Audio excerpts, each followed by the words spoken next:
ඔය අපි සමහරුන්ට බොන්න එපා කියනකොට කියන කතාවක් තියෙනවනේ. පිස්සුද ડોක්ටර් මොන පිස්සුද ඔය බොන්නේ අවුරුදු 10 15 බොනේ උන් ඉන්නවා මෙලෝ ලෙඩක් නැහැ කියලා. මේක කතාව මෙහෙමයි. සමහරව ඉන්නවා අවුරුදු 10 15 බොන්න පුළුවන් කිසි ලෙඩක් හැදෙන්නේ නැහැ. හැබැයි කවදා හරි එකෙන්ම හොඳටම කෙලවෙනවා. සමහරව ඉන්නවා මාස 6ක් බොනකොට සදා සුද්ධි බවන්තුතේ. ඉතින් ඕකේ කතාව මෙහෙමයි. බොනකොට කාලයක් බොනකොට සමහරුන්ට ඒක ඇඟට අල්ලලා ටික කාලයක් යනකම් මුකුත් ඇඟට ලෙඩක් හැදෙන්නේ නැහැ. ටික කාලයක් යන්න ඕනේ. සමහරට අවුරුදු 10ක් 20ක් වගේ වෙන්න පුළුවන්.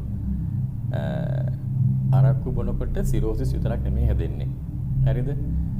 අක්මාවේ පිළිකා ඉඳලා දියවැඩියාව කොලෙස්ටරෝල් ප්‍රෙෂර් දක්වා වකුගඩු රෝග දක්වාත් මොළයේ ඇතිවෙන ලොකු ගෙඩි පිළිකා මොළයේ ආසාදන දක්වා ඔය ලොකු පරාසයක ඔය බොනේ උන්ට ලෙඩ හැදෙන්න පුළුවන්. හැබැයි ඔය ලෙඩ හැදෙන්නේ අර මම මුලින් කිව්වා වගේම එකපාරට හැදෙන්නෙත් නැහැ. සමහරුන්ට අවුරුදු ගාණක් ගිහිල්ලා වැල් පොලියත් එක තමයි හැදෙන්නේ. ඉතින් ඔන්න ඕක තමයි ඔය කතාවට හේතුව. හරි? අපි දන්න සමහරව ඉන්නවා අවුරුදු ගාණක් බොනවා මුකුත් හැදෙන්නේ නැහැ. හැබැයි මැරෙන්න කිට් වෙලා බලන්න ඌට තියෙන ලෙඩ ගැන හිතා ගන්නවත් බැරි වෙයි. සමහරව ඉන්නවා මාසෙන් දෙකෙන් සදා සුත්ති බවන්තුතේ බලකජ්ජ ගහලා යනවා. මට කියන්න තියෙන්නේ මේකයි.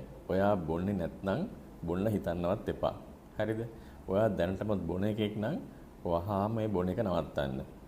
ඒ වගේම තමයි ඔයා බොන එකෙක් නම් බොන්න නැති එකෙක්ට බොන්න පුරුදු කරන්නත් එපා. ඒ වගේම ඔයා බොන්නේ නැති එකෙක් නම් බොන ඒවුව ප්‍රොමෝට් කරන්නත් එපා. ඒ කියන්නේ බොන ඒවුන්ට බොන්න ආතල් දෙන්නත් එපා. මොකද දැනට හොයාගෙන තියෙනවා පළවෙනි අරක්කු යදුරුව බිව්ව දවසේ ඉඳලම ඔයාට ඔයාගේ ආහාර මාර්ගයේ පිළිකාවක් ඇතිවීමේ සම්භාවිතාව පටන් ගන්නවා කියලා.